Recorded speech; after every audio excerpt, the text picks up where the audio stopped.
নমস্কার শ্রোতা বন্ধুরা, আমি ঋদ্ধি রয়েছি তোমাদের সঙ্গে, আর তোমরা শুনছো হানাবাড়ি। বিভিন্ন স্বাদের গল্প শুনতে অবশ্যই সাবস্ক্রাইব করুন তোমার আমার গল্প বাড়ি হানাবাড়ি। কেমন আছো বন্ধুরা? আশা করি সবাই ভালো আছো আর সবাইকে ভালো রেখেছো। হ্যাঁ, মানছি অনেক দিন পর ফিরে এলাম তোমাদের কাছে। আসলে নানা কাজের চাপে আর প্রতিকূলতার মধ্যে আর গল্প নিয়ে আসা হয়নি, কিন্তু কথা দিচ্ছি এবার থেকে প্রতি সপ্তাহে গল্প আসবেই আসবে। তোমরা কিন্তু সাথে থেকো। হ্যাঁ, এই তোমাদের সাথে থাকার জন্যই শোভন কাপুরিয়ার কলমে প্রাচীন গল্পটি এত ভালোবাসা পেয়েছে।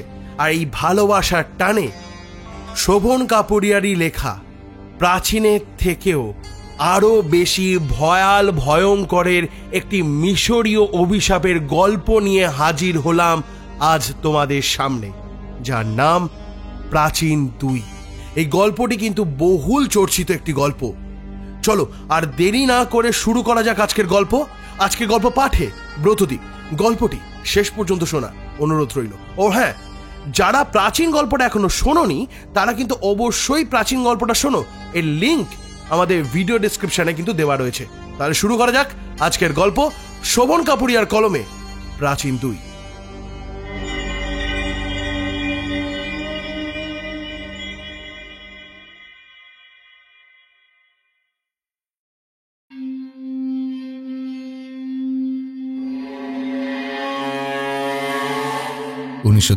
সাল, মিশর। স্থান নতুন আবিষ্কৃত ও পরিত্যক্ত একরেনেত শহর। দলটা কিছুদিন হলো এসে পৌঁছেছে এই শহরে। মিশরের ভ্যালি অফ কিংসের কাছে অবস্থিত সুপ্রাচীন ও জনবর্জিত এই শহরটি সুবিশাল সাহারার গভীরে হাজার হাজার বছর যাবৎ গুপ্ত থাকার পরে আবারও মাথা উঁচিয়ে দাঁড়িয়েছে সে, পৃথিবীর বুকে তার অস্তিত্বের জানান দিতে। গত কয়েক বছর যাবৎ প্রত্নতত্ত্ববিদদের অক্লান্ত পরিশ্রমে বহু বছরের ঘুম ভেঙে জেগে উঠেছে ইতিহাসের গর্ভে হারিয়ে যাওয়া এই শহর। মাটির অনেকখানি নিচে বেশ কিছু সমাধির সন্ধান পাওয়া গিয়েছে বালির সঙ্গে মিশে যাওয়া অজস্র বাড়ি ও রাস্তার। তবে সে সেখানেই নয়, খুঁজে পাওয়া গিয়েছে বিশালাকায় একটি মন্দির। প্রত্নতত্ত্ববিদদের মতে মন্দিরটি প্রায় 15,000 খ্রিস্টপূর্বাব্দের সময়কালের, অর্থাৎ খুব সম্ভবত দ্য গ্রেট স্ফিংসের থেকেও প্রাচীন এই মন্দিরটি। অতএব সমস্ত প্রাচীন সমাধি ও মন্দিরের গোপন ধনসম্পদের লোভে এখানে এসে উপস্থিত হয়েছে ইংল্যান্ডের এডিনবার্গের অন্যতম প্রভাবশালী উদ্যোগপতি চার্লস উইলিয়ামসন এবং তার প্রত্নতত্ত্ববিদদের দলবল। স্থানীয় কয়েকজনকে পথপ্রদর্শক হিসেবে নিজেদের সঙ্গে নিয়েছিল চার্লস উইলিয়ামসন। তাদের মধ্যেই একজন শোনায় সাবধান বাণী। স্যার, বছরের পর বছর লাক্সরের এই অঞ্চলের গল্প শুনেছি আমরা। আমাদের বাপ ঠাকুরদাদের বলতে শুনেছিলাম এই মন্দিরের কথা। তখন এই মন্দিরের অস্তিত্বের কথা আমাদের জানা ছিল না, কিন্তু ওরা বলতো এই এলাকায় বালির নিচে গোপন রয়েছে নাইট দেবতার মন্দির, এবং সেই মন্দিরে নাকি ভয়াবহ কিছু অস্তিত্ব রয়েছে। চার্লস ও বাকি সদস্যদের কেউই সেই সাবধানবাণী কানেও তোলে না। চার্লস সহ বাকি সদস্যরা প্রবেশ করে মন্দিরের ভিতরে। মন্দিরটি নাইট দেবতারই বটে। যখন এই জগৎ সংসারের অস্তিত্ব ছিল না, তখনও বিরাজমান ছিলেন এই নাইট। মাকড়সা যেমন ধীরে ধীরে জাল বোনেন, ঠিক তেমনভাবেই নাইট সুচারুভাবে গড়ে তুলেছেন এই জগৎ সংসার। মন্দিরের বিভিন্ন অংশে বিশালাকায় এক মাকড়সা এবং তার কাহিনী যত্ন সহকারে খোদাই করা হয়েছে। নাইথের মাধ্যমে রা ও অ্যাপোপিসের সৃষ্টি। নীল নদীর তীরে বসবাসকারী বহু পুরনো কোনো জাতির নাইট আরাধনা। পরবর্তীতে রা ও অ্যাপোপিসের চিরন্তন যুদ্ধ, ওসাইরিস ও সেটের সংঘর্ষ, ওসাইরিসের মৃত্যু, ওসাইরিস ও আইসিসের সন্তান হোরাস ও সেটের ভয়াবহ যুদ্ধ সহ অজস্র অজানা কাহিনী বর্ণিত রয়েছে এখানে। তবে স্থানীয় বাসিন্দারা কয়েকটি হায়ারোগ্লিফিক্স এবং একটি বিশেষ চাকতির ছবির প্রতি চার্লসের দৃষ্টি আকর্ষণ করেছিল। সত্যি এমন হায়ারোগ্লিফিক্স বা এমন কোনো চাকতির ছবি অন্য কোনো মন্দির অথবা গ্রেট পিরামিডের অভ্যন্তরীণ দেওয়ালে এখনো অবধি দেখেননি চার্লস। এটা কিসের চাকতি? কৌতূহলবশত জানতে চেয়েছিল চার্লস। স্থানীয় সেই বাসিন্দার মুখে ফুটে উঠেছিল ভয়ের ছাপ। সঠিক করে আমিও জানি না, তবে শুনেছি এই চাকতি সাক্ষাৎ ধ্বংসের প্রতীক। যে সৃষ্টি করতে পারে, ধ্বংস তার দ্বারাই সম্ভব। এই চাকতি ডেকে আনতে পারে সর্বনাশ, শুরু হতে পারে মহাপ্রলয়। এবার আপনি ঠিক করুন, এই মন্দিরের ভেতরে ঢুকবেন কি না। আরো কিছু জানার প্রবল ইচ্ছে থাকলেও আর একটিও কথা চার্লসকে বলেনি সেই বাসিন্দা। শেষ অবধি সমস্ত সাবধানবাণী উপেক্ষা করে নাইথের মন্দিরের অন্দরমহলে প্রবেশ করে চার্লস ও তার দলবল।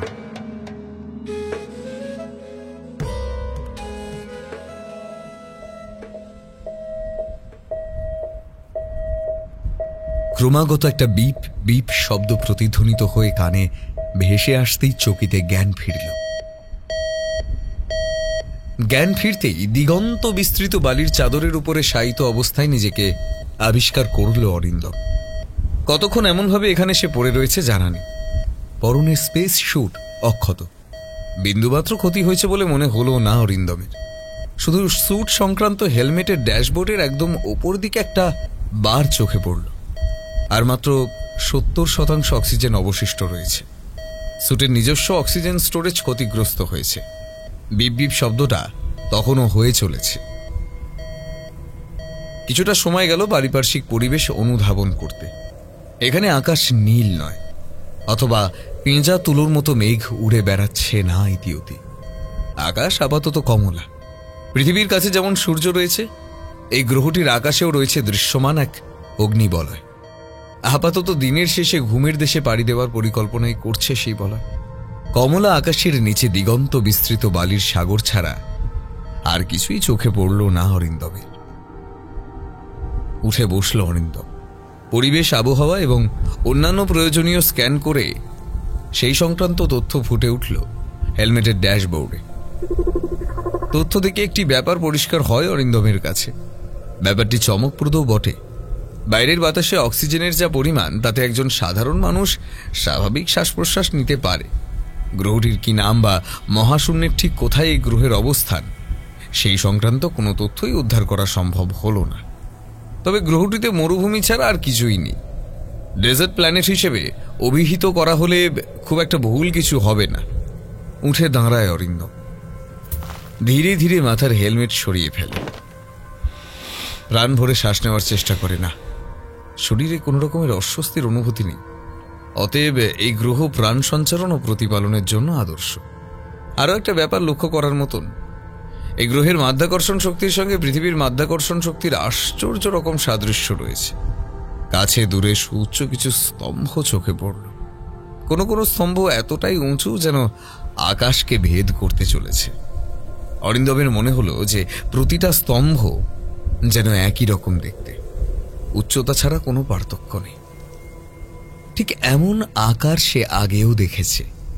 এই মুহূর্তে ঠিক মনে পড়ছে না, কিন্তু এগুলো নিশ্চয়ই জাদু বলে তৈরি হয়নি। কেউ না কেউ নিশ্চয়ই তৈরি করেছে। পৃথিবীর বাইরে অন্য কোনো গ্রহে জনবসতির চিহ্ন পেয়ে সারা শরীর রোমাঞ্চিত হলো অরিন্দমের। হঠাৎই একটি কথা মনে পড়তেই আশেপাশে তাকায় সে। অন্যে হয়ে খুঁজে বেড়ায় এদিক ওদিক। না, কাছাকাছি তো কোথাও নেই। তাহলে helmet inbuilt area scanner mode on করে হাঁটতে থাকে নির্দিষ্ট একটি দিকে। স্ক্যানার আশেপাশের 20 কিলোমিটার পরিধি পর্যন্ত কাজ করে। সেই আশাতেই এই মোড অন করা, যদি বাকিদের সন্ধান পাওয়া যায়। 10 মিনিট সময় অতিক্রান্ত হওয়ার পরে 20 কিলোমিটার পরিধির এলাকার একটি ম্যাপ ফুটে ওঠে হেলমেটের ট্র্যাকিং ড্যাশবোর্ডে। 5 কিলোমিটার দূরে একটি সবুজ বিন্দুর উদ্দেশ্যে দ্রুত পা চালাতে শুরু করে অরিন্দম। গন্তব্যে পৌঁছে অরিন্দম দেখা পায় একজনের। আপাতত বালির উপরে উপুর হয়ে পড়ে রয়েছে সে। কেলি, কেলি, ওঠো। কোনো সাড়া পাওয়া যায় না। আশেপাশে দেখে নিয়ে আরো একবার চেষ্টা করে অরিন্দম। কেলি, গেট আপ। এবারে আর আশাহত হতে হয় না তাকে। মাথা তুলে কেলি। তার চোখ মুখের অবস্থা দেখেই অরিন্দম অনুমান করে যে কেলি এখনো ঠিক ঠাহর করে উঠতে পারেনি যে তারা কোথায় রয়েছে। এটা এটা কোন জায়গা? আমরা কোথায় এসেছি? অকস্মাৎ জ্ঞান ফেরত আসার পরে চাঞ্চল্য সৃষ্টি হয়েছে কেলির শরীর ও মনে। শ্বাস নিঃশ্বাস পড়ছে অতি দ্রুত। অরিন্দম তাকে শান্ত করার চেষ্টা করলেও কিছুই শুনতে রাজি নয় কেলি। তবে বাইরের বাতাসে অক্সিজেনের উপস্থিতির কথা বলতেই কিছুক্ষণ চুপ থাকে কেলি। সন্দিহান হয়ে মাথার হেলমেট সরিয়ে শ্বাস নেওয়ার চেষ্টা করে সে, এবং অবশেষে খানিক নিশ্চিত হয়। আপাতত তার শ্বাস প্রশ্বাস নিয়ন্ত্রণে রয়েছে।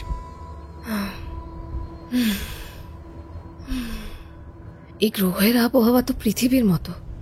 কিছুটা অবাক হয়ে এবং অনেকখানি ভয় মিশ্রিত কণ্ঠে কেলি বলে, কিন্তু আমরা এখানে এলাম কিভাবে? ছিলাম তো স্পেসশিপে। খুব সম্ভবত artificial wormhole trial fail করেছে। দূরে বালির ছোট্ট একটা ঘূর্ণির দিকে দৃষ্টি নিবদ্ধ করে বলে অরিন্দম। হতে পারে, কিন্তু আমাদের শিপ কোথায় গেল? কেলির প্রশ্নের উত্তর খুঁজতে আরও একবার স্ক্যানিংয়ে ব্যস্ত হয়ে পড়ে অরিন্দম। স্ক্যানিংয়ের সময় ও আবিষ্কার করে যে ওরা এই মুহূর্তে অবস্থান করছে একটি বালির তৈরি পাহাড় প্রমাণ স্তূপের উপরে। স্তূপের ঢাল বেয়ে বেশ খানিকটা নিচের দিকে একটি ধ্বংসাবশেষের অস্তিত্বের জানান দিচ্ছে হেলমেটের ট্র্যাকিং ড্যাশবোর্ড। খুব সম্ভবত ওটাই ওদের স্পেসশিপ। দ্রুত সেদিকে পা বাড়ায় অরিন্দম ও কেলি। বালি স্তূপের ঢাল বেয়ে প্রায় বসে বসে নিচের দিকে নামতে থাকে ওরা দুজন। হাত ও পায়ের তলা থেকে বালি সরে যাওয়ার ফলে মাঝে মধ্যে ভয় হচ্ছে, যদি এই বালির স্তূপ ভক্ষণ করে ওদের, চোরাবালির মতোই যদি কিছু ওদের টেনে নেয়, তাহলে এই অজানা গ্রহে কেউ কোনোদিনই খুঁজে পাবে না ওদের। শ্বাসরুদ্ধ হয়ে চোখে নাকে বালি ঢুকে অসহায় ও ভয়াবহ মৃত্যু অবধারিত। খাড়াই পথ বেয়ে নিচে নামা সহজ কাজ ছিল না। যতই হোক বালির পাহাড়, তবুও উচ্চতার ভয় থেকেই যায়। ধীরে সুস্থে সন্তর্পণে ওরা ঢাল বেয়ে নামতে থাকে। নামতে নামতে অরিন্দমের চোখ আটকে গেল বেশ খানিকটা নিচে, যেখানে সমস্ত বালির স্তূপ শেষ হয়ে সমতলে মিশছে। সেখানে বৃহৎ আকৃতি কিছু একটা দাঁড়িয়ে রয়েছে। সেখানে পৌঁছতে এখনো 20 থেকে 25 মিনিট পর্যন্ত লাগতে পারে। জিনিসটা আয়তনে উচ্চতায় যথেষ্ট বড়। জিনিসটার চূড়া এবং অরিন্দমের অবস্থান এই মুহূর্তে দুটি সমান্তরাল বিন্দুতে রয়েছে। যদিও আকার সম্বন্ধে সম্যক ধারণা করে উঠতে পারে না অরিন্দম, কেননা জিনিসটার গঠনটা এবড়ো খেবড়ো। হঠাৎ করে দেখলে একটা ধারণা হয় বটে, কেননা এমন একটি বস্তু আগেও দেখেছে অরিন্দম। কেলির দৃষ্টিও যে ওখানেই নিবদ্ধ হয়েছে। অরিন্দম, ওটা কি?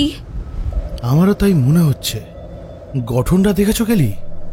হ্যাঁ, এবড়ো খেবড়ো একটা পাহাড়।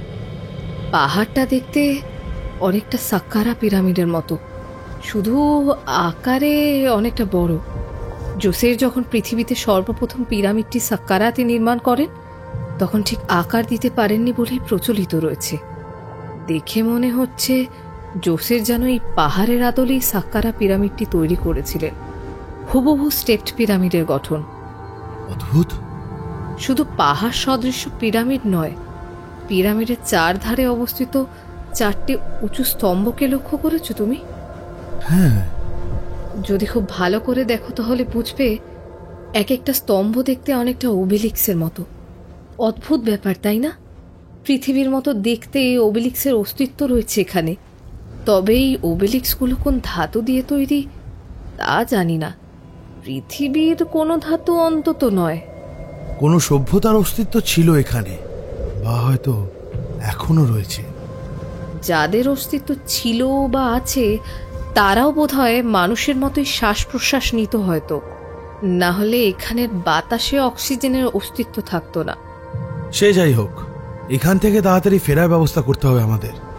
তা বেশ বুঝতে পেরেছে। খাড়াই পথ অল্প সমতল হয়ে বেশ অনেকটাই চওড়া হয়ে এসেছে এখানে। সেই চওড়া অঞ্চলের একাংশে পড়ে রয়েছে ওদের মহাকাশযান। ধ্বংসাবশেষ বলা না গেলেও অনেকটাই ক্ষতিগ্রস্ত হয়েছে মহাকাশযানটি। ওরা দ্রুত পা চালাতে থাকে মহাকাশযানের দিকে। যদি কোনোভাবে যানের অ্যাক্টিভিটি লগ উদ্ধার করা সম্ভব হয়, তাহলে এই গ্রহে আসার ব্যাপারটা পরিষ্কার হওয়ার সম্ভাবনা রয়েছে। মহাকাশযানের ভেতরের অনেকাংশই ক্ষতিগ্রস্ত হয়েছে। ভেতরের ভিন্ন ভিন্ন স্থানে বড় বড় ফাটল দেখা দিয়েছে। মহাশূন্য থেকে গ্রহে আছড়ে পড়ার গতি প্রবল ছিল। একটা ব্যাপারে অরিন্দম ও কেলি নিশ্চিত, যেই মহাকাশযান আর মহাশূন্যের অন্ধকার বুক ফুঁড়ে উঠতে পারবে না, তেমন অবস্থায় নেই এই মহাকাশযান। অরিন্দমের গলা শুকিয়ে এলো। থেকে থেকে মনে পড়তে লাগলো সেই মুখটা। তাকে সে কথা দিয়েছিল, মহাশূন্য থেকে ফিরে আসার কথা দিয়েছিল। কথা বোধহয় আর রাখা সম্ভবপর হবে না। বুকের কোথাও যেন চিনচিনে ব্যথা ওঠে।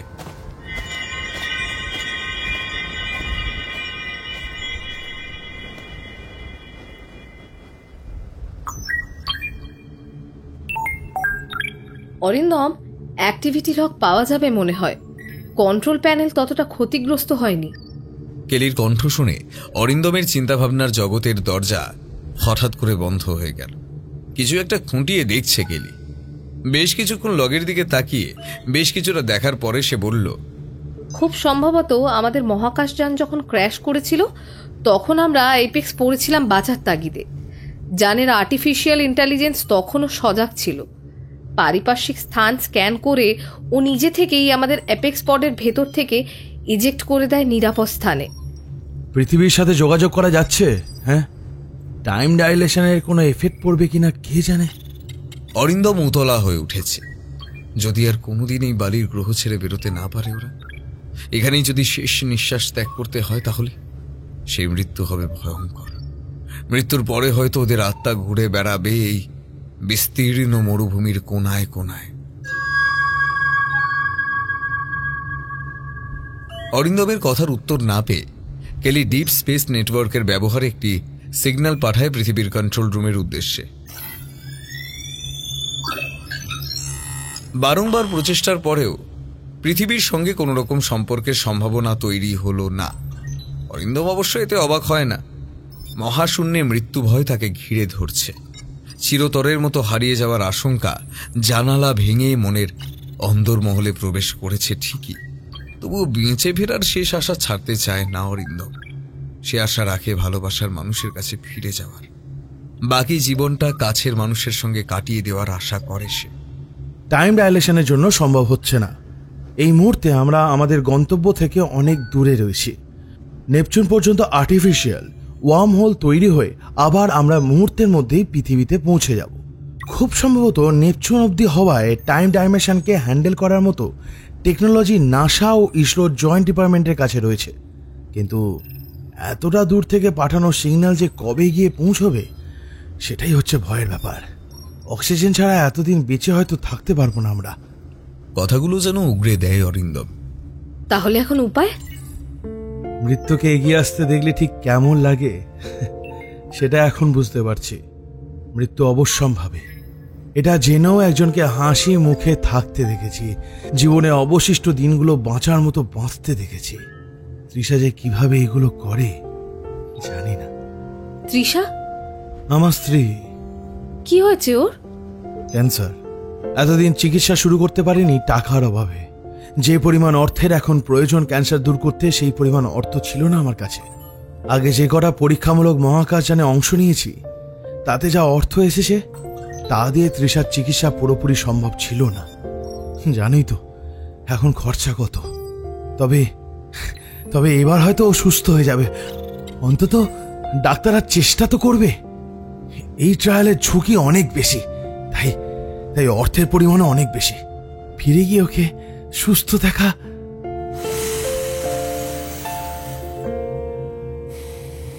দীর্ঘশ্বাস ফেলে অরিন্দম। অল্প ইতস্তত করে কেলি বলে, অরিন্দম, আমার মনে হয় না ফিরে গিয়ে তুমি আর ওকে দেখতে পারবে, বা দেখলেও হয়তো তৃষা বুড়ি হয়ে যাবে। টাইম ডাইলেশনের ফলে আমরা এই মুহূর্তে পৃথিবীর সময়ের হিসেবে ভবিষ্যতে রয়েছি। তাও বটে। কথাটা সত্যি বলেছে কেলি। পৃথিবীতে আর কোনোদিনই ফেরত যাওয়া হবে না, জানো তো। সেটা ভেবেই খারাপ লাগছে। ওই নীল আকাশ, সবুজ মাঠ, চেনা মুখগুলো, আর কোনো কিছুই দেখা হবে না। গলা ধরে আসে অরিন্দমের।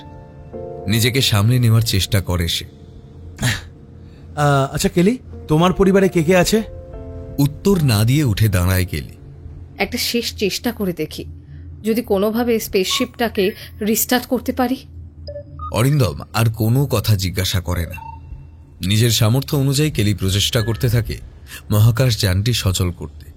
মিনিট 5 চেষ্টা করার পরেও কোনো মতেই মহাকাশযানটিতে সচল হওয়ার বিন্দুমাত্র লক্ষণ দেখা গেল না, বরং সংযোজন হলো নতুন একটি শব্দের, ইশারা যান্ত্রিক গোলযোগ।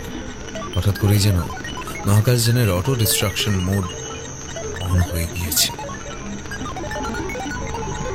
বন্ধ হয়েছে সমস্ত যোগাযোগ ব্যবস্থা। মহাকাশযান যেন তীব্র প্রতিবাদের মাধ্যমে জানান দিচ্ছে নিজের অপারগতার কথা। এই শব্দ অরিন্দমের বড় পরিচিত, গলা শুকিয়ে আসে। কেলি, তাড়াতাড়ি বেরিয়ে চলো, তাড়াতাড়ি, ফাস্ট! কেলিকে প্রায় টানতে টানতে মহাকাশযান থেকে বের করে নিয়ে আসে অরিন্দম। ছুটতে থাকে দুজনে। পেছন থেকে বিস্ফোরণের বিকট একটি শব্দ ভেসে আসে।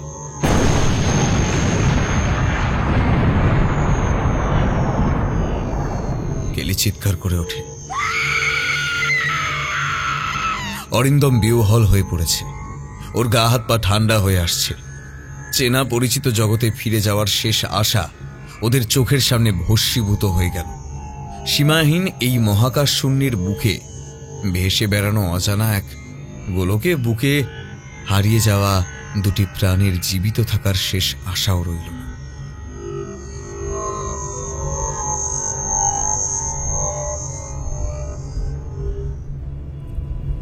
পিরামিড সদৃশ্য গঠনের পাহাড়টির দিকে এক দৃষ্টে তাকিয়ে বসেছিল অরিন্দম। পৃথিবীতে আর কোনো দিন ফেরা হবে না, দেখা হবে না তৃষার সঙ্গে। তৃষার জন্যই গাছটা সে নিয়েছিল। মানুষকে ব্যবহার করে ডিপ স্পেস ট্রাভেলের ট্রায়ালে সে আগেও নাম লিখিয়েছিল, প্রতিবার সফলভাবে ফিরেও এসেছিল। বর্তমানে তৃষার শরীরটা আরও বেশি খারাপ হওয়ার জন্য প্রচুর অর্থের প্রয়োজন হয়ে পড়েছে। রঙ্গনাথনের কথায় রাজি হয়ে এই ট্রায়াল আসা, কিন্তু এখন প্রতি মুহূর্তে হিংস্র সাপদের মতন এগিয়ে আসছে মৃত্যু। অথচ শুধুমাত্র অপেক্ষা করা ছাড়া আর কিছুই করণীয় নেই। চোখের কোণ ভরে এলো জলে। আমার যখন 11 বছর বয়স, তখন বাবার খুব শরীর খারাপ হচ্ছিল, যাকে বলে দুরারোগ্য ব্যাধি। কিছুটা দূরে বালির উপরে বসেছিল কেলি। আকাশচুম্বী একটি ওয়েবলিংক বিল্ডিং এর দিকে দৃষ্টি নিবদ্ধ করে বলে চলে সে। পরিবারের কয়েকজন সদস্যকে বলতে শুনেছিলাম আমাদের বংশ নাকি অভিশপ্ত। কিসের অভিশাপ বা কি বৃত্তান্ত ছিল সেসব নিয়ে কিছুই জানতাম না আমি। এখনো আমি সঠিকভাবে জানি না। শুধু এটাই জানি যে 9 বছর ধরে একটা মানুষ বিছানায় শুয়ে তিলে তিলে ক্ষয়ে শেষ হয়ে গেল, আর পৃথিবীর কোনো চিকিৎসাই তাকে সুস্থ করতে পারল না। তোমার ভাগ্য ভালো অরিন্দম যে তৃষাকে তুমি তোমার সামনে মারা যেতে দেখোনি। অরিন্দম কিছু বলে না, চুপ করে বসে থাকে দূর দিগন্তের দিকে তাকিয়ে। আকাশের কমলা আভা স্তিমিত হচ্ছে ধীর লয়। রাত নামছে, আঁধারে ডুব দিতে চলে চারিপাশ। কিছুক্ষণের মধ্যে অন্ধকার নামবে। অরিন্দমের কণ্ঠে অসহায়তা প্রকাশ পায়। আলতো দীর্ঘশ্বাস ফেলে সে।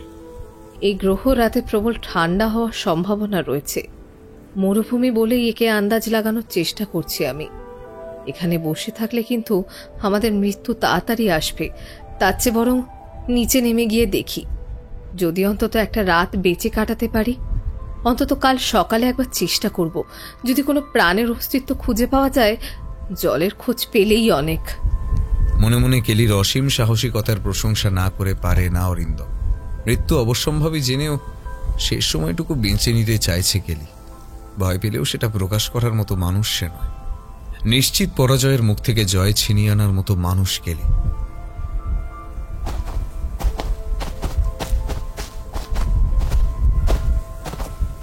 বালিস্তূপের ঢাল বেয়ে নিচে নামতে থাকে দুটি মানুষ।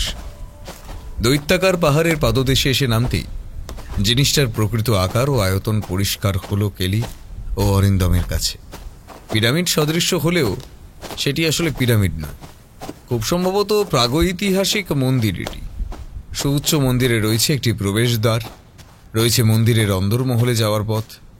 লক্ষ লক্ষ বছর যাবৎ হয়তো পরিত্যক্ত রয়েছে এই পথ, স্পর্শ পায়নি কোনো জীবনে।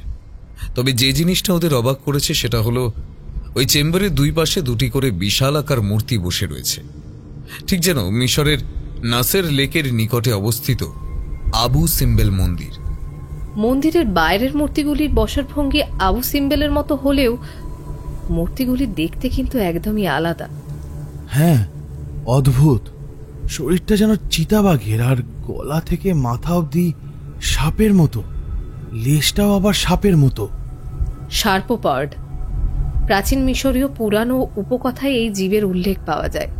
সার্পোপডকে বলা হয় হারভিনজার অফ কেয়স, মানে ভয়ঙ্কর কোনো বিপদের আগাম খবর বয়ে নিয়ে আসে এই সার্পোপড। অন্তত প্রাচীন মিশরীয়রা সেটাই বিশ্বাস করত। কিন্তু এই গ্রহে সার্পোপড মন্দির কেন বানানো সেটাই আমি বুঝতে পারছি না। সার্পোপডের অস্তিত্ব কি সত্যি ছিল এখানে? তুমি আগে দেখেছো এমন কিছু? বিশালাকার সাপের মূর্তি ও তাদের লকলক করতে থাকা জীব থেকে শরীরটা কেমন যেন অবশ হলো অরিন্দমের। অদ্ভুত একটা ভয়ের ভাব বিদ্যমান। অরিন্দমের প্রশ্নের উত্তরে প্রথমটাই কিছু বলল না কেলি। মূর্তিগুলোর দিকে তাকিয়ে রইল কিছুক্ষণ। বেশ কিছুক্ষণের বিরতির পরে বলল, একটা ডায়েরিতে দেখেছি, একটা আঁকা ছবি। আর কিচ্ছু বলে না কেলি। তার চোখে রহস্যের ইঙ্গিত পায় অরিন্দম। কেলি যে পুরো কথাটা বলেনি সে বিষয়ে নিশ্চিত সে। আকাশের কমলা আভা আর একটু স্তিমিত হয়েছে বর্তমানে। গরম আবহাওয়া হঠাৎ করেই নিজের রূপ পরিবর্তন করেছে। পারিপার্শ্বিক পরিবেশ শীতলতার চাদরে আচ্ছন্ন হতে চলেছে। আর কতটা জল রয়েছে অরিন্দম? অল্প অল্প করে খেলে এখনো 7-8 ঘন্টা চলা সম্ভব। তোমার ভয় লাগছে না কেলি? ভয় পেয়ে বা কি করবো বলো? যে পরিস্থিতিতে রয়েছি তাতে মৃত্যুও হতে পারে। মিথ্যা আশ্বাসের চেয়ে কঠিন সত্যি অনেক ভালো। তাতে যে কোনো লড়াইয়ের জন্যই নিজেকে প্রস্তুত করা যায়। প্রাগৈতিহাসিক যুগের তৈরি মন্দির চত্বর ছেড়ে নিকটবর্তী একটি ওবেলিস্কের সামনে এসে উপস্থিত হয়েছে ওরা। ওবেলিস্কের ধাতব শরীরে কোনো ছবি বা খোদাইয়ের কোনো চিহ্ন নেই। প্রাচীন মিশরে তৈরি ওবেলিক্সের উপস্থিতি থাকত মন্দিরের প্রবেশপথে। ওবেলিক্সের উপরে সেই সময়কার ফারাওদের সম্পর্কে লেখা থাকতো এবং মন্দিরের ভগবানের সাথে সেই ফারাওয়ের সম্পর্কের কথাও লেখা থাকতো। তবে এখানে ওবেলিক্সের উপর কিছুই লেখা নেই। তাছাড়া মন্দিরের চারদিকে 4টে ওবেলিক্সের উপস্থিতিও প্রাচীন মিশরে কোথাও দেখিনি। তোমার তো মিশন নিয়ে অনেক কিছুই জানা রয়েছে দেখছি। হ্যাঁ, একটা ডায়েরি আমায় তাড়িয়ে নিয়ে বেরিয়েছে বারবার। মিশরের এখানে ওখানে ঘোরার অভিজ্ঞতা হয়েছে অনেকবার। ঠিক খোলসা করে কিছু বলল না কেলি। বারবার কিছু একটা গোপন করতে চাইছে। অরিন্দমের মনের প্রশ্নের পাহাড় স্তূপীকৃত হলেও সে পিড়াপিড়ি করার পক্ষপাতী নয়। অতএব নিশ্চুপ হয়ে রইল। অন্ধকার নেমেছে, ঠান্ডা হাওয়া বইছে। পারিপার্শ্বিক পরিবেশ হঠাৎ করে যেন প্রয়োজনের চেয়ে অতিরিক্ত শীতল হতে চলেছে। অরিন্দম মাথায় হেলমেট গলিয়ে নিয়ে এরিয়া স্ক্যানারের মাধ্যমে আশেপাশের গঠন বোঝার চেষ্টা করল। মাথা গোঁজার ঠাঁই কোথাও নেই।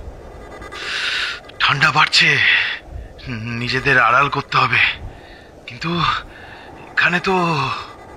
অরিন্দমের কথা কেলির কানে গেল কিনা সন্দেহ রয়েছে, কারণ হেলমেটের নাইট ভিশন ক্যামেরা অন করে খুব মন দিয়ে কি যেন দেখছে কেলি। চোখে মুখের ভাব এমন যেন আগেও সে দেখেছে এসব। সমস্ত কিছুই বোধহয় বড় চেনা। ঠিক এমন একটি মন্দিরের ছবি সে দেখেছিল, বারংবার দেখেছিল, খুঁজে বেরিয়েছিল পৃথিবীর বিভিন্ন প্রান্তে। তবুও এমন কোনো মন্দিরের সন্ধান সে পায়নি যেখানে সার্পোপডের 4টি মূর্তি রয়েছে। অরিন্দমকে বলে না সে কোনো কিছুই, যদি তাকে পাগল বলে ধারণা করে বসে। রাত যত বাড়ছে আকাশের রং তত রূপান্তরিত হচ্ছে। বেগুনি ও রক্তবর্ণের দুটি আকাশে দেখা যায়। মন্দিরটির ঠিক পেছনে দিকচক্রবালে ফুটে উঠেছে একটি বিবর্ণ ও ম্লান গোলকের আধলা ভাসমান ছবি।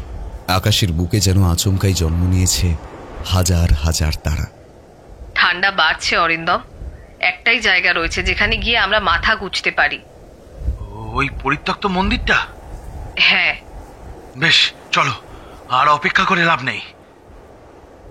মন্দিরের ভেতরে প্রবেশ করতেই জমাট বাঁধা অন্ধকার যেন ওদের গিলে খেতে এলো। বাইরেও আলোর কোনো চিহ্ন নেই আপাতত।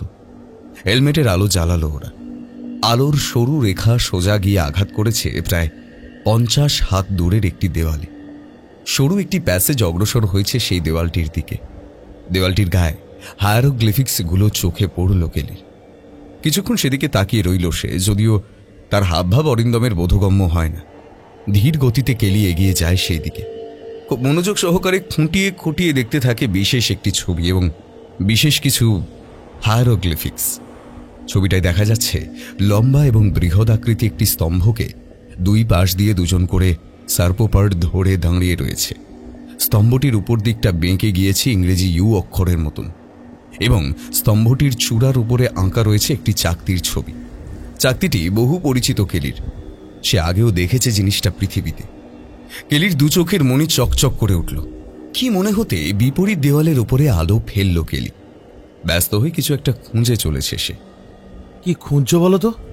অরিন্দমের প্রশ্নের জবাবে তাকে হাত দেখিয়ে থামতে বলে কেলি। বিপরীতের দেওয়ালের উপরে আলো ফেলে খুঁটিয়ে খুঁটিয়ে দেখতে থাকে আরও একটি ছবি। এই ছবিতে দেখা যাচ্ছে একটি সরু নৌকা, যার এক প্রান্ত উঁচু হয়ে গিয়েছে গ্রামাফোনের মতো এবং আর এক প্রান্ত সরু হয়ে গিয়েছে।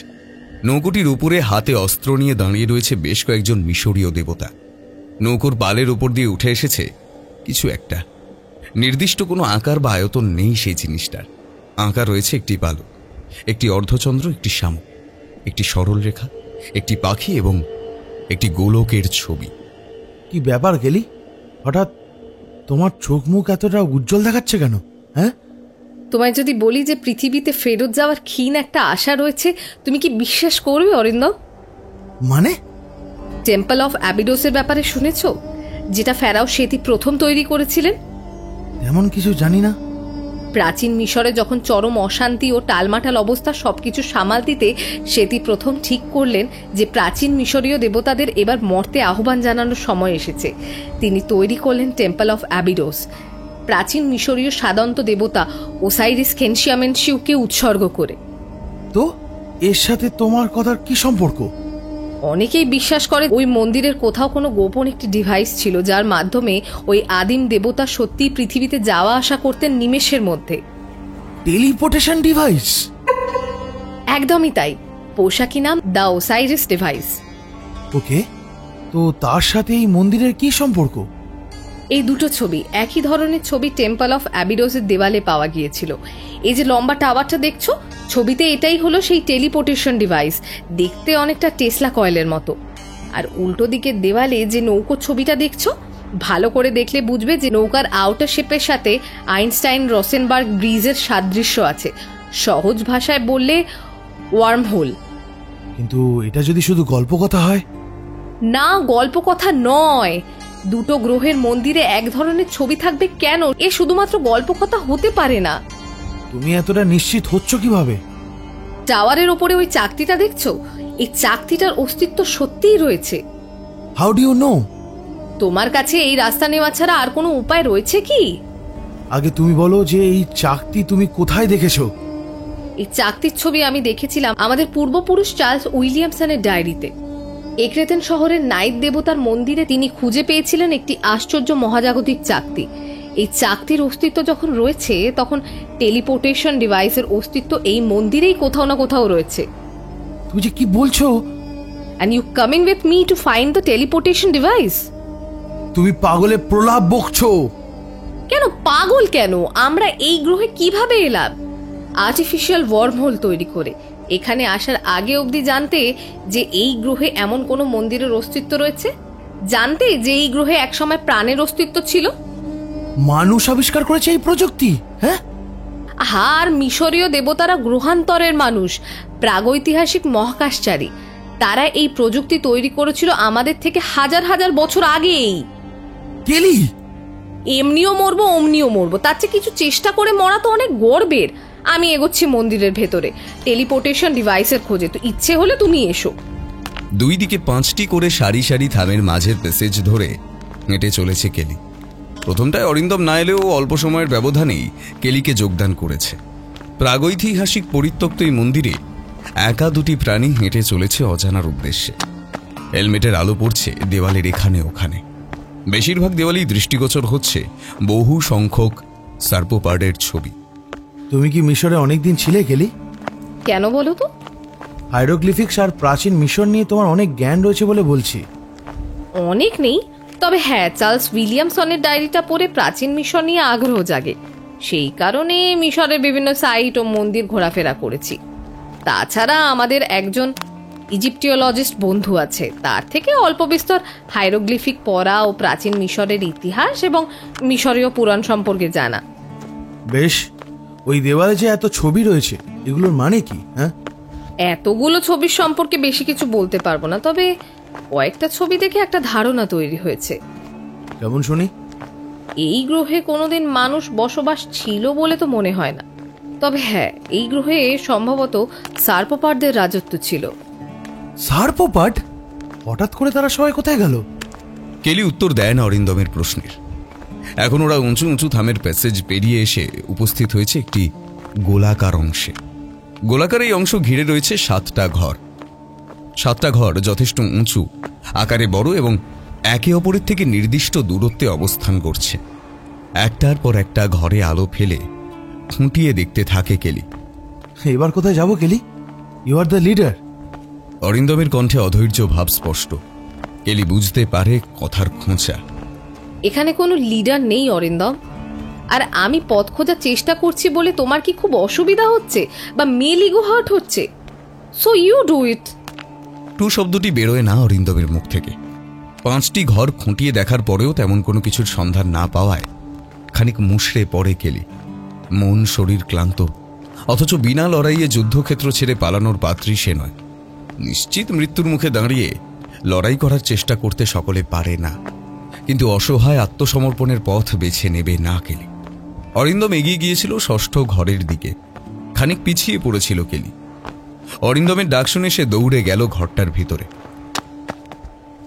ঘরের আকার এবং আয়তন অন্য সমস্ত ঘরের চেয়ে বড়, উচ্চতাও কিছুটা বেশি। প্যাসেজের দেওয়ালের মতো এখানেও বড় দেওয়ালে ওসাইরিস, আইসিস, হ্যাথর, শেখমেথ, বাস্তেত, আমুনরা, সেত সহ আরও অনেক দেবতার ছবি খোদাই করা রয়েছে। রয়েছে প্রাগৈতিহাসিক ভিন গ্রহে ঘটে যাওয়া যুদ্ধের ছবি। ঘরের মেঝেতে বড় বৃত্তাকার একটা বস্তু রয়েছে, আর সেই বৃত্তের উপরে খোদাই করা হয়েছে একটি সার্পোপার্ড ও একটি পাখির ছবি। খুঁটিয়ে দেখেও ঠিক বুঝে উঠতে পারে না কেলি। খুব সম্ভবত সার্পোপারদের সাথে মিশরীয় আদিম দেবতাদের যুদ্ধ হয়েছিল এই গ্রহের মাটিতে, সেই কথাই এখানে। নির্দিষ্ট একটি দেওয়ালে খোদাই দেখে কথাটা বলতে গিয়েও থেমে গেল কেলি। ঘরের অন্য একটি দেওয়ালের বিশেষ কয়েকটি ছবি তার দৃষ্টি আকর্ষণ করছে। কেলি বলে, সার্পোপারদের অন্তর্দ্বন্দ্ব ছিল কি? হয়তো ছিল, হয়তো সেটাই যুদ্ধের কারণ। কারণ বেশিরভাগ ছবিতেই সার্পোপারদের দুটো দলের ভেতরেই লড়াই দেখা যাচ্ছে, এবং তাদের একটা দলের সাথে রয়েছে মিশরীয় দেবতা। একটা জিনিস লক্ষ্য করেছ অরিন্দম? এই ছবিটার সাথে মিশরের একটি বিখ্যাত মন্দিরের দেওয়ালে খোদাই করা একটা ছবির সাদৃশ্য রয়েছে। রামাসেস দ্বিতীয় হেতাইতানদের বিরুদ্ধে যুদ্ধ করেছিলেন, এবং সেই কাহিনী বড় আকারে আবু সিম্বেলের দেয়ালে খোদাই করা রয়েছে। ব্যাপারটা অদ্ভুত হলেও আমার কেন জানি না মনে হচ্ছে রামাসেস দ্বিতীয় যেন এই গ্রহের পিরামিডের এই ছবিটি দেখেছিলেন। অথবা সত্যি হয়তো মিশরীয় দেবতারা রামাসেস দ্বিতীয়কে স্বপ্নাদেশ দিয়েছিলেন আবু সিম্বেল তৈরি করার জন্য। অনেকের বিশ্বাস রয়েছে যে কয়েকজন আশীর্বাদ প্রাপ্ত ফারাও স্পেস ট্রাভেল করতে পারতেন, বড়সড় বুদবুদের মতো দেখতে কিছু একটার ভেতরে বসে। নতুন করে আবিষ্কৃত অনেক পরিত্যক্ত শহরের মন্দিরে এমন ছবি পাওয়া গিয়েছে, কিন্তু ব্যাপারটা হলো এই মন্দিরে অন্য কোনো ঘরে এত ডিটেইলে যুদ্ধের বর্ণনা দেওয়া নেই। Only this room. ভাই, তোমার একটা অন্য জিনিস দেখানোর জন্য রেখেছিলাম। কি জিনিস? যে দেওয়ালে তুমি যুদ্ধের ছবিটা দেখেছো সেই দেওয়ালের উপর দিকে দেখো, সেই চাকতিটা যেটা ওই টেসলা কয়েলের মতো ছবিটার উপরে ছিল। সেই চাকতিটা? এবার ওই চাকতিটা কি শুধুই ছবি? হ্যাঁ, হঠাৎ করে দেখলে যেন শুধু ছবি বলে মনে হয় না। কেলি এগোতে থাকে ছবিটার দিকে। পেছনে পেছনে হেঁটে আসে অরিন্দম। ছবিটার কাছে গিয়ে খুব খুঁটিয়ে দেখে কিছু একটা। দেওয়ালের কিছু অংশে চাপ দিতে থাকে কেলি। কাজের কাজ হয় না। কি করছো তুমি কেলি? মেয়েটার চোখ ঘুরছে এখানে ওখানে। দেওয়ালের সর্বত্র কিছু একটা খুঁজে চলেছে। খুঁজতে খুঁজতে আমুন রায়ের হাতের ভঙ্গিমার দিকে নজর যায় তার। প্রথমটায় গাঢ় আধারে বোঝার উপায় ছিল না, এবারে পরিষ্কার হলো। ছোট গোলাকার চাকতিটির উপরে রয়েছে 12টি ছোট চোঙ। প্রতিটি চোঙ প্রত্যেকটির থেকে নির্দিষ্ট দূরত্বে অবস্থান করছে। চোঙগুলি কি দিয়ে তৈরি তা বলা যায় না, তবে পার্থিব কোনো ধাতু বা পদার্থ নয় যে তা অনুমান করা কষ্টসাধ্য কিছু নয়। প্রতিটি চোঙের উপরে হায়ারোগ্লিফিক্স খোদাই করা রয়েছে, পৃথক পৃথক 12টি হায়ারোগ্লিফিক্স। আমি কিছুই বুঝতে পারছি না, গেলে কি করছো তুমি? একটা সম্ভাবনা অরিন্দম, একটা সম্ভাবনার খোঁজ করছি। যদি সে সম্ভাবনার বিন্দুমাত্র সত্যি হয় না, তাহলে হয়তো। আর কিচ্ছু বলে না কেলি। নির্দিষ্ট একটি চোঙের উপরে হালকা চাপ দিল সে। কয়েক মুহূর্ত অপেক্ষার পরে চাকতির ভেতরের দিকে সরে গেল চোঙটি। কেলির চোখ জলজল করে উঠল। দুরু দুরু বুকে দেখে চলেছে অরিন্দম। অবশিষ্ট চোঙগুলির উপরে নির্দিষ্ট একটি ক্রমে চাপ সৃষ্টি করতে থাকে কেলি, এবং একের পর এক প্রত্যেকটি চোঙ প্রবেশ করতে থাকে চাকতির ভেতরের দিকে। সবকটি চোঙ প্রবেশ করার পরে বিকট শব্দে মন্দিরটি এক মুহূর্তের জন্য কেঁপে উঠল। ওরা দুজনে অবাক হয়ে দেখল চাকতিটি অত্যন্ত মন্থর গতিতে ঘড়ির কাঁটার বিপরীত দিকে ঘুরছে। কত সহস্র বছর বাদে কত সময়ের স্রোত বেজে চাকতি আবর্তিত হচ্ছে তারই আত্মা নেই। তবে ওদের অবাক হওয়ার শেষ এখানেই নয়। ঘরের মেঝের বৃত্তটি সরে যাচ্ছে অল্প অল্প করে, এবং উন্মোচিত হচ্ছে মন্দিরের নিচের অংশে যাওয়ার এক গুপ্ত পথ। কালের গর্ভে লুপ্ত অন্ধকার ও রহস্যময় এক পথের পথিক হতে চলেছে ওরা দুইজন। মাটির নিচে নামার রাস্তাটা সহজ নয়। খাড়াই একটি এবড়ো খেবড়ো রাস্তার অপ্রশস্ত গর্ত নেমে গিয়েছে অনেক নিচে। এরিয়া স্ক্যানারের মাধ্যমে গর্তের গভীরতা মেপে নিয়েছিল অরিন্দম। হেলমেটের মাথার ছোট আলোর সহায়তায় অতি সন্তর্পণে নামছে ওরা। অতিরিক্ত সাবধানতা অবলম্বন করে প্রতিটি পদক্ষেপ ফেলতে হচ্ছে। অসাবধান হলেই আহত হওয়ার সমূহ সম্ভাবনা রয়েছে। তবে ভয় শুধু পড়ে যাওয়ার নয়, ভয় রয়েছে ঘন অন্ধকারের। কিছুদূর নামার পরে হঠাৎ অরিন্দমের কানে আসে একটা শব্দ। খুব কাছ থেকেই শুনতে পেয়েছে সেই শব্দটা। কেলি, তুমি কি কোনো শব্দ শুনতে পাচ্ছ? না তো, কিসের শব্দ?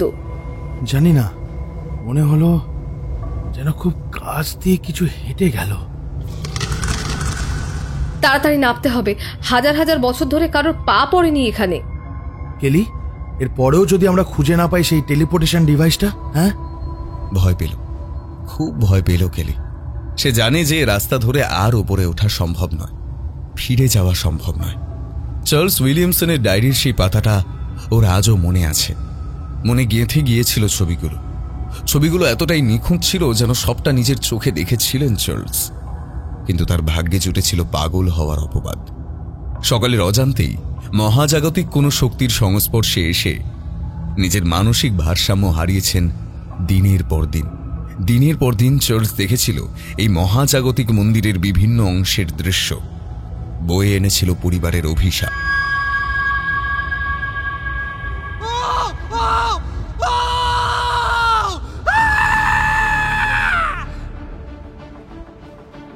কেলির চিন্তার মায়াজাল কেটে যায় অরিন্দমের আর্তনাদে।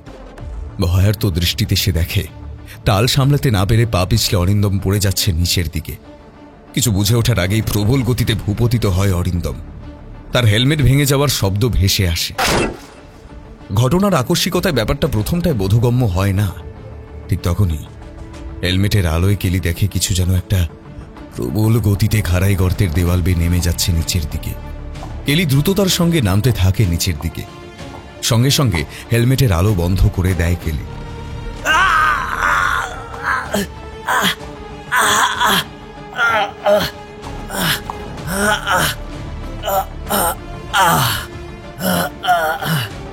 তার কানে ভেসে আসে অরিন্দমের গোঙানির শব্দ। কিন্তু এবার গোঙানির শব্দের সঙ্গে ভেসে এলো আরো একটা শব্দ, শরীরের মাংস ছিঁড়ে খাওয়ার শব্দ। কেলি বোঝে না সে কি করবে। মিনিট পাঁচেকের মধ্যে কোনো রকমের নিচে সেই গর্তের দেওয়াল বেয়ে নিচে নেমে আসে কেলি। দ্রুত শ্বাস প্রশ্বাস পড়ছে তার, নিয়ন্ত্রণে নেই কোনো কিছুই। অরিন্দমের গোঙানির শব্দ আর কানে আসে না। তবুও আলো জ্বালার চেষ্টা করে কেলি। আলো জ্বালাতেই অরিন্দমের খুবলে খাওয়া শরীরটা দেখতে পায়। হেলমেট গেছে ভেঙে, চোখ মুখ ও শরীরের বিভিন্ন অংশ খুবলে খেয়ে চলেছে কিছুতে। কেলি বিশ্বাস করতে পারে না সে যা দেখছে। একটি সার্পোপার্ড ক্রমাগত রক্তাক্ত করে চলেছে অরিন্দমের নিথর শরীরটি। এর সঙ্গেই ঘটল আর এক বিপদ। সার্পোপার্ডটির কাছে কেলির অস্তিত্বের কথা গোপন রইল না।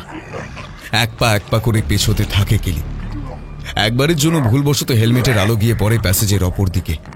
ভয়াবহ দৃশ্য দেখতে পায় কেলি সেখানে। সে দেখে প্যাসেজের ওপরের অংশ থেকে ঝুলছে অজস্র সার্পোপার্ড। আগুনের ভাটার মতন জ্বলছে তাদের চোখ। দৃষ্টিগোচর হচ্ছে ওদের বিষাক্ত ধারালো দাঁত, লাল রঙের চিরাজীব। ওরা রয়েছে শিকারের অপেক্ষায়, রয়েছে রক্তের স্বাদের অপেক্ষায়। অতঃপর দৌড়তে শুরু করে কেলি। বাঁচার আর কোনো রাস্তা আছে কিনা সে জানে না। সত্যি কোনো টেলিপোর্টেশন ডিভাইসের অস্তিত্ব এই মন্দিরের নিচে আছে কিনা সেটাও সে জানে না। সে শুধু জানে যে এই মুহূর্তে সে একা। অন্ধকারী সুড়ঙ্গের নিচে একাকী সে দৌড়ে চলেছে বাঁচার আশায়।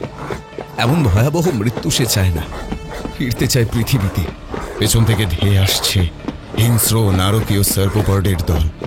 এ মন্দির শুধুমাত্র মন্দির নয়, এটি প্রকৃতপক্ষে বিরোধী সার্পোপার্ডদের কয়েদখানা। সেই সার্পোপার্ডদের কয়েদখানা যারা মিশরীয় দেবতাদের বিরুদ্ধে লড়েছিল হয়তো হাজার হাজার বছর আগে। মিশরীয় দেবতারা ও অবশিষ্ট সার্পোপার্ডরা একত্রিত হয়ে এদেরকে বন্দী করেছিল রহস্যময় মন্দিরটির নিচে। হাজার বছর ধরে একে অপরকে খেয়ে খেয়ে আজ অনেকে মৃত, কিন্তু আজ অবশিষ্টরা চায় নতুন রক্তের স্বাদ। সাক্ষাৎ মৃত্যুকূপে প্রবেশ করেছিল কেলি ও অরিন্দম। শুধুমাত্র পৃথিবীতে ফিরে যাওয়ার আশায় বেঘরে প্রাণ দিতে বাধ্য হয়েছে অরিন্দম। ছুটতে ছুটতে হঠাৎ একটি ঢালু প্যাসেজে পা পড়ে পিছলে যায় কেলি। পিছলে পড়তে থাকে নিচের দিকে। বেশ কয়েকটি সার্পোপার্ডও কেলির পিছু নিয়ে নিচের দিকে নেমে আসছে দ্রুততার সঙ্গে। ঢালু রাস্তার শেষে কেলি এসে পড়ে বড় একটা চেম্বারে। অন্যদিকে বেশ কয়েকটি সার্পোপার্ড অনেকখানি কাছে এসে পড়েছে। হেলমেটের আলোয় কেলির চোখে পড়ে সেই চাকতির মতন দেখতে একটি চাবিকাঠি।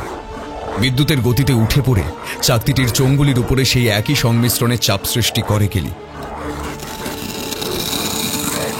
সঙ্গে সঙ্গে আরও একবার বিকট শব্দ করে ভারী একটি দরজা উপর থেকে নিচে নেমে আসতে থাকে। বন্ধ হতে থাকে সার্পোপার্ডদের এই চেম্বারে আসার রাস্তা। দ্রুত নিঃশ্বাস পড়ছে কেলির, আর সেই কারণেই হয়তো তার চোখে পড়েনি পেছনের 12টি দণ্ডায়মান মূর্তি। হিস করে যান্ত্রিক একটি শব্দ হতেই চমকে ওঠে কেলি। 12টি মূর্তির ঠিক মাঝে রাখা রয়েছে একটি পাটাতন। সেই পাটাতনের উপরে অবস্থান করছে গ্রানাইট দিয়ে তৈরি একটি বড় কালো আয়তাকার বাক্স। বাক্সটির উপরের আবরণটি হালকা হয়ে অবিশ্বাস্যভাবে ঊর্ধ্বমুখী হয়ে হাওয়ায় ভাসছে। কালো বাক্সের ভেতর থেকে নির্গত হচ্ছে সবুজ আলোর আভা। সে আলোয় উদ্ভাসিত হয়ে ওঠে 12টি মূর্তি। 12টি প্রাচীন মিশরীয় রাশির বিশাল আকার মূর্তি, যথাক্রমে Nile, Amun Ra, Maat, Geb, Osiris, Isis, Thoth, Horus, Anubis, Set, Bastet ও শেখনাথ। প্রত্যেকের 2 হাত তাদের বুকের কাছে রয়েছে। অনেকটা আবু সিম্বেলের মূর্তিগুলোর মতন দেখতে, যেন কোনো কিছুকে রক্ষা করে চলেছে ওই মূর্তিগুলি। কেলির কাছে পরিষ্কার হয় যে এই 12টি হায়ারোগ্লিফিক্স খোদাই রয়েছে মন্দিরের 2টি চাকতির উপরে। আর এই 12টি হায়ারোগ্লিফিক্সই খোদাই ছিল একরেতেন শহরের নাইট দেবতার মন্দির থেকে প্রাপ্ত মহাজাগতিক চাকতির উপর। কেলি এগিয়ে যায় সবুজ আলোটির দিকে, এগিয়ে যায় গ্রানাইট দিয়ে তৈরি কালো বাক্সটার দিকে।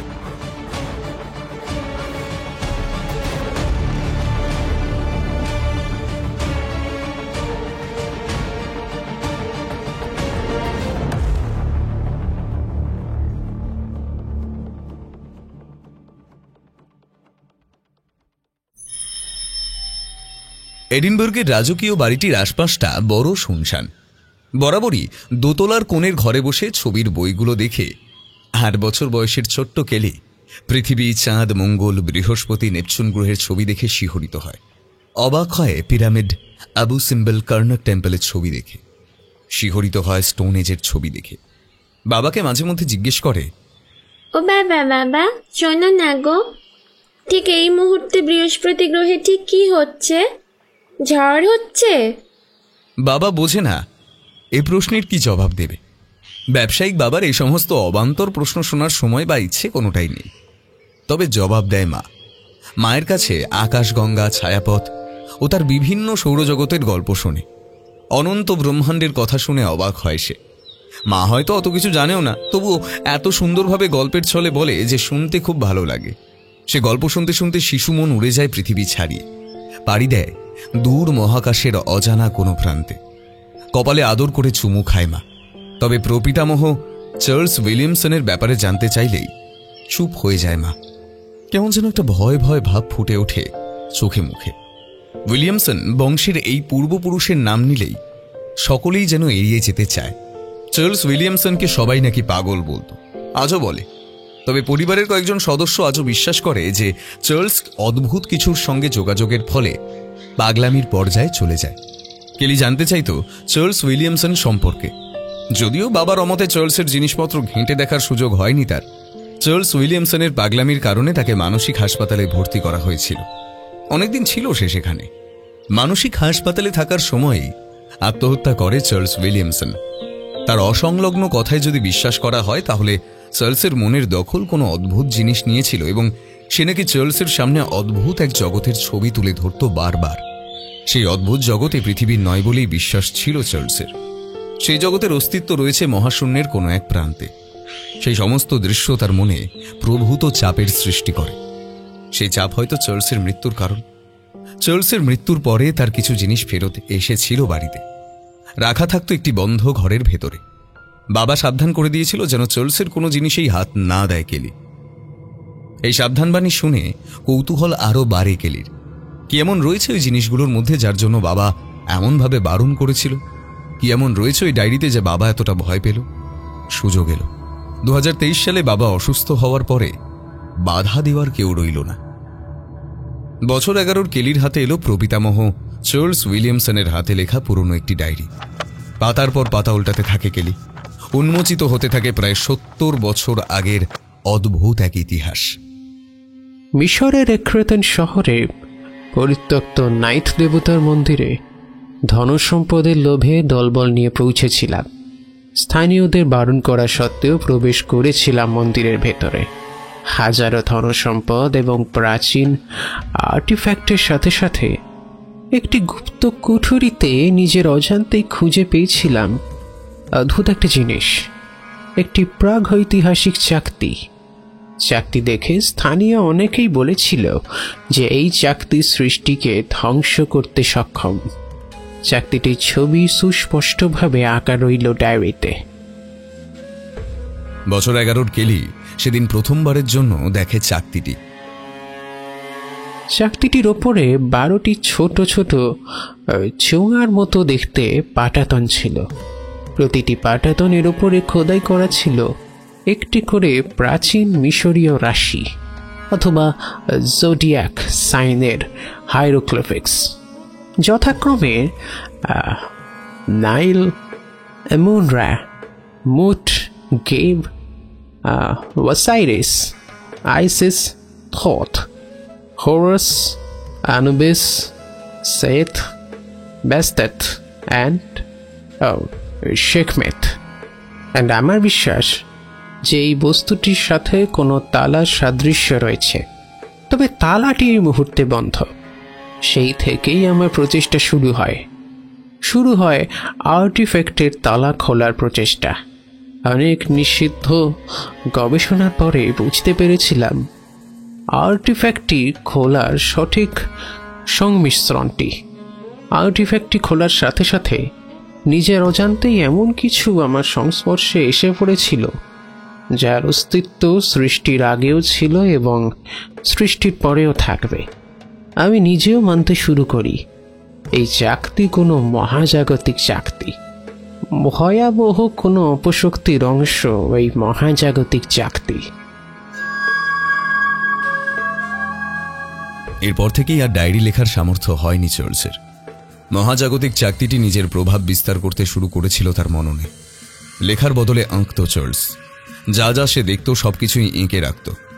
ডায়েরির পাতার পর পাতায় ছিল কিছু হিজিবিজি আঁকা সার্পোপার্ডের মন্দিরের ছবি, মহাজাগতিক জোডিয়াক চাকতির কিছু ছবি, একটা বিশাল আকার মহাজাগতিক মন্দিরের আভ্যন্তরীণ গঠনের ছবি, একটি বড় কালো বাক্সের ছবি। 11 বছরের কেলি বুঝেছিল, তার বিশ্বাস হয়েছিল যে চার্লস যা লিখেছে বা এঁকেছে সেগুলো পাগলের প্রলাপ নয়। সে যেন জিনিসগুলো দেখেছে নিজের চোখে। তাই একসময় কেলি নিজেও বেরিয়ে পড়ল মিশরের বিভিন্ন মন্দিরে, সুপ্রাচীন ধ্বংসস্তূপে রহস্যময় সেই চাকতির সত্য উদ্ঘাটনের উদ্দেশ্যে। হায়ারোগ্লিফিক্স নিয়ে জ্ঞান অর্জন করে সে। জাতির অস্তিত্ব যদি মহাজাগতিকই হয়, তাও তার উৎপত্তি স্থল ও অতীত খুঁজে বের করার সুপ্ত ইচ্ছা সবসময় ছিল কেলির।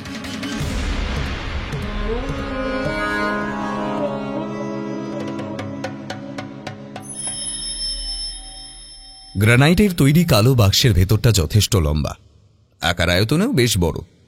একজন পূর্ণবয়স্ক মানুষ অনায়াসে জায়গা করে নিতে পারে তার ভিতরে। সবুজ আলোর এই আভার উৎস যে ঠিক কোথা থেকে তা বলা যায় না। বিস্ফারিত চোখে বাক্সের ভেতরে তাকিয়ে থাকে কেলি। বাক্সটির শেষ নেই, যেন আয়তাকার একটি কালো গহ্বর নেমে গিয়েছে বহু দূর, চলে গিয়েছে অসীমের উদ্দেশ্যে। ভয় হয় কেলির। অরিন্দমের কথাটা মাথার ভেতর ফিরে ফিরে আসছে। তার মনে হচ্ছে এই কালো পাথরের বাক্সটি প্রাগৈতিহাসিক যুগের টেলিপোর্টেশন ডিভাইস। আবার ভয় হচ্ছে এই ভেবে যে কোনো কারণে যদি সে বাক্সের ভেতর থেকে আর বেরোতে না পারে, তবে কি সে হারিয়ে যাবে এই অনন্ত ব্রহ্মাণ্ডের অজানা অচেনা কোনো স্পেস টাইমের গোলক ধাঁধায়? মুহূর্তের মধ্যে মহাশূন্যের অসীম দূরত্ব কি সত্যি অতিক্রম করতে পারবে কেলি, নাকি এসব শুধুই গল্প কথা? অবশ্য ভয় কিসের? সার্পোপার্ডের মন্দিরের এই গুপ্ত কক্ষ থেকে এমনিতেও বেঁচে ফেরার কোনো সম্ভাবনা নেই। যদি চেষ্টা করতে গিয়েও মৃত্যু হয়, তাও ঢের ভালো। পৃথিবীতে নিজের বাড়ি, নিজের পরিবার, পোষা কুকুর, প্রিয় ঘোরার জায়গাগুলোর কথা বারবার মনে পড়তে থাকে কেলির। এই বাক্সের ভেতরে শোয়ার পর সত্যি সে আর পৃথিবীতে ফিরতে পারবে কিনা সে জানে না। ঢিপ ঢিপ করছে ওর বুকের ভেতরটা। প্রায় কাঁপতে কাঁপতে কালো পাথরের বাক্সের ভেতরে উঠে পড়ে কেলি। না, পা রাখতে কোনো অসুবিধা হয়নি। তবু কালো গহ্বরটিকে যেন আরো জীবন্ত বলে মনে হচ্ছে কেলির। টান টান হয়ে শুয়ে পড়লে যদি ওই কালো গহ্বর তাকে গিলে খেতে আসে, যদি তাকে টেনে নিয়ে যায় অন্ধকারের গহীনে, অনিশ্চয়তা মাথাচাড়া দিয়ে উঠছে বারবার। টান টান হয়ে শুয়ে পড়ে কেলি। হাওয়ায় ভাসতে থাকা কালো আবরণ নিচের দিকে নামতে থাকে অবলীলায়। বন্ধ সার্কোফেগাসের ভেতরে জীবন্ত মমি হিসেবে নিজেকে অনুমান করে কেলি। মনে পড়তে থাকে হোমদাই নামক প্রাচীন মিশরীয় অভিশাপের কথা। একসময় বাক্সটি বন্ধ হয়ে যায় সম্পূর্ণরূপে। কই, কিছু তো হচ্ছে না। সশরীরে এমন স্পেস জাম্প করতে গিয়ে ঠিক কি অনুভূতি হতে পারে? কেলির হঠাৎ মনে হলো তার দম বন্ধ হয়ে আসছে। আর কিছুক্ষণ এমন বন্দি অবস্থায় থাকলে শ্বাসরোধ হয়ে মৃত্যু। শুধুমাত্র সময়ের অপেক্ষা। মৃত্যু ভয়, বিষম ভয়। চোখ বুজে নেয় কেলি। শ্বাস প্রশ্বাস দ্রুত পড়ছে। শরীর যেন শক্ত হয়ে আসছে। কিছু যেন একটা টানছে তাকে। ওই কালো গহ্বরের ভেতর থেকে ডাকছে। ক্রমেই সে তলিয়ে যাচ্ছে অচেনা অতল অন্ধকারে। দু চোখ ভেঙে ঘুম আসে কেলির।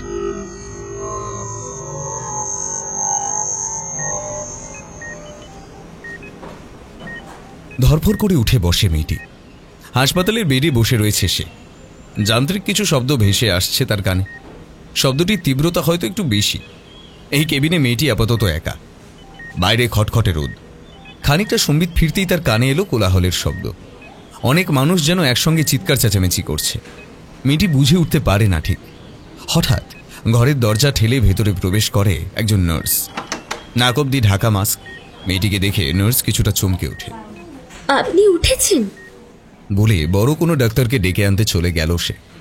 নার্স যে বড় অবাক হয়েছে তা নিয়ে কোনো সন্দেহ নেই, কিন্তু এতটা অবাক হলো কেন ভাবতে পারে না মেয়েটি। মাথায় অসহ্য যন্ত্রণা, কিন্তু সে এখানে এলো কিভাবে মনে পড়ে না কিছুই। কিছুক্ষণের মধ্যে ডাক্তার প্রবেশ করে কেবিনে। মেয়েটির দিকে এগিয়ে আসে হন্তদন্ত হয়ে। ডাক্তারের সঙ্গে থাকা দুই নার্স মেয়েটির সেবা শুশ্রূষায় ব্যস্ত হয়ে পড়ল। আপনি শুয়ে পড়ুন, একটু দেখে নিই সব ঠিক আছে কিনা। ডক্টর, আমি কোথায়? আপনি হাসপাতালে। আমি হাসপাতালে ভর্তি হতে এসেছিলাম বলে তো ঠিক মনে পড়ছে না। আপনাকে আমরা রাস্তা থেকে তুলে এনেছিলাম 3 দিন আগে। আপনি কোমায় ছিলেন। আপনার যা চোট তাতে আপনি বাঁচলেন কি করে সেটাই বুঝতে পারছি না। 3 দিনের মধ্যে আপনার সমস্ত ক্ষত উধাও। অদ্ভুত ব্যাপার। আমি রাস্তায় পড়েছিলাম। হ্যাঁ, আমার ঠিক মনে পড়ছে না। মানে কিছুই মনে পড়ছে না ডক্টর। মেয়েটিরই কথাটা শুনে সন্দেহ হয় ডাক্তারের। রিপোর্ট লেখা বন্ধ করে সে ধীর পায় আরও কিছুটা এগিয়ে আসে মেয়েটির বেডের দিকে। আপনার কোন জিনিসটা মনে পড়ছে না? কিছু মনে পড়ছে না ডক্টর, এমনকি এমনকি নিজের নামটাও মনে পড়ছে না। আপনার নাম খুব সম্ভবত কেলি উইলিয়ামসন। কেলি? আপনাকে যখন আমরা খুঁজে পাই আপনার পরনে ছিল একটি স্পেস স্যুট। Space sweet? হ্যাঁ, কিন্তু অদ্ভুত ব্যাপার এটাই যে আপনার পরনের স্পেস স্যুটে নাসা ও ইসরো জয়েন্ট অপারেশন ডিপার্টমেন্টের লোগো ছিল। বেশ কয়েক বছর আগে এই জয়েন্ট অপারেশন বোর্ড ডিসলভড হয়ে গেছে বলে খবরে শুনেছিলাম। আর ডাক্তার আরো কিছু বলতে যাচ্ছিলেন, ঠিক এই সময় নার্স দরজা ঠেলে জানায়, sir, sir, we need you please. সংক্রমণের সিভিয়ারিটি ক্রমাগত বাড়ছে। প্লিজ স্যার, প্লিজ কিছু করুন। ডাক্তার চিন্তান্বিত হয়ে পড়লেন, নিজের মনেই বিড়বিড় করতে লাগলেন, কি যে শুরু হলো! কে জানতো যে করোনার ৬৫ বছরের মাথায় আবার একটা ভয়ঙ্কর সংক্রমণ আমাদের অপেক্ষা করছে। হন্তদন্ত হয়ে বেরিয়ে যান ডাক্তার নাগপাল। কি হয়েছে নার্স? কেলি জিজ্ঞেস করে নার্সকে। নার্স বাকি কিছু কাজকর্ম দ্রুততার সঙ্গে সেরে নিয়ে বলে, গত ৩ দিন ধরে এক অদ্ভুত সংক্রামক রোগ পুরো পৃথিবীকে নাড়িয়ে দিয়েছে। মুহূর্তের মধ্যে মারা যাচ্ছে মানুষ। কেউ জানে না, জানেন এই রোগ এলো কোথা থেকে? রোগের নাম ডিজিজ এক্স। এই নিয়েই হসপিটালে মৃত্যু, রোগীদের কান্না, পরিবারের সদস্যদের ভিড়, এসব কিছু লেগেই রয়েছে। The world has gone into chaos. নার্সটি চলে যায়। জানালার বাইরে আকাশের দিকে তাকিয়ে থাকে কেলি। ঠোঁটের কোণে এক নৃশংস হাসি ফুটে ওঠে। অচেনা অজানা সেই গ্রহে হাজার হাজার বছর আগে যুদ্ধ বেঁধেছিল সার্কোপড জাতির 2 গোষ্ঠীর। এক গোষ্ঠী গ্রহের দখল নিতে টেলিপোর্টেশন ডিভাইসটির মাধ্যমে আহ্বান জানিয়েছিল সর্বনাশ ও ধ্বংসের দেবতা শক্তিশালী এবং নিরাকার ইফসেতকে। ইফসেতের আগমনে গ্রহের শুরু হয়েছিল মহামারী। ধ্বংস হতে শুরু করে গ্রহের জীবন। তখন আরেক গোষ্ঠী শরণাপন্ন হয় তাদের পূজ্য দেবতা মাটের কাছে। মাট, ওসাইরিস, আইসিস, আনুবিস সহ অন্যান্য দেবতারা সম্মিলিত হয়ে কঠিন এক যুদ্ধে লিপ্ত হয়। রক্তক্ষয়ী যুদ্ধের শেষে ইফসেতের প্রভাবে প্রভাবিত সার্কোপডদের রহস্যময় মহাজাগতিক মন্দিরের নিচে বন্দী করে মাট ও বাকি দেবতারা। মন্দিরের গায়ে এই দেবতারাই হায়ারোগ্লিফিক্সে খোদাই করে যুদ্ধের বর্ণনা। ইফসেতকে অভিশাপ দিয়ে তারা বন্দী করে এক অন্ধকার মাত্রায়। টেলিপোর্টেশন ডিভাইসটিকে গুপ্ত রাখে মন্দিরের গুপ্ত কুঠুরিতে। সবশেষে ইফসেতের অন্ধকার মাত্রার অবস্থানের চাবিকাঠি একটি রহস্যময় জোডিয়াক চাকতিতে বন্ধ করে পৃথিবীতে অবস্থিত নাইথ দেবতার মন্দিরে লুকিয়ে রাখে ভিন গ্রহের দেবতারা। কেলি অজ্ঞাত ছিল এই বিষয়। তার জানার কথাও না মহাজাগতিক এই প্রাচীন যুদ্ধের ইতিহাস। যদি জানতো তাহলে হয়তো পা রাখত না অভিশপ্ত টেলিপোর্টেশন ডিভাইসের ভেতরে। কেননা এই অভিশপ্ত টেলিপোর্টেশন ডিভাইসের মাধ্যমে কেলি পৌঁছে গিয়েছিল সেই অন্ধকার মাত্রায়। নিজের অজান্তেই সে মুক্তি দিয়েছে ইফসেতকে এবং নিরাকার ইফসেত বাসা বেঁধেছে কেলির শরীরে। কেলি ফিরে এসেছে পৃথিবীতে, সঙ্গে এনেছে সর্বনাশ ও ধ্বংসের অপদেবতা ইফসেতকে।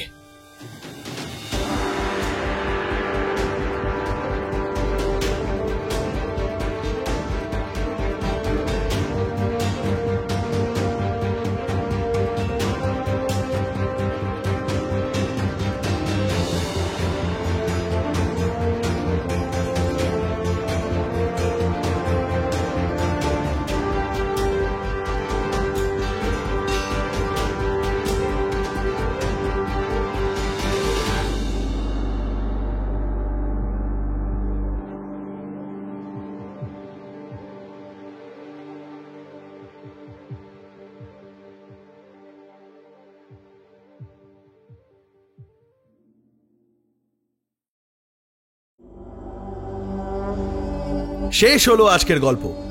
শোভন কাপুরিয়ার কলমে একটি বহুল চর্চিত ভয়ের গল্প প্রাচীন 2। আজকে গল্প পাঠে ব্রতদীপ, অন্যান্য চরিত্রে রুভিনা, অস্মিতা, বিপুল, নীলাঞ্জন, নীল আর আমি ঋদ্ধি। চিত্রনাট্য দিশানি। এই সুন্দর প্রচ্ছদা করেছে কৃষ্ণেন্দু। আবহ, শব্দগ্রহণ ও ভিডিওগ্রাফিক্স হানাবাড়ি প্রোডাকশন। পরিবেশনা ও পরিচালনায় টিম হানাবাড়ি। তো বন্ধুরা, কেমন লাগলো আজকের গল্প? জানাও তোমাদের মতামত আমাদের কমেন্ট বক্সে। আর তোমরা তো জানো তোমাদের প্রত্যেকটা কমেন্টে আমরা কিন্তু রিপ্লাই ব্যাক করি।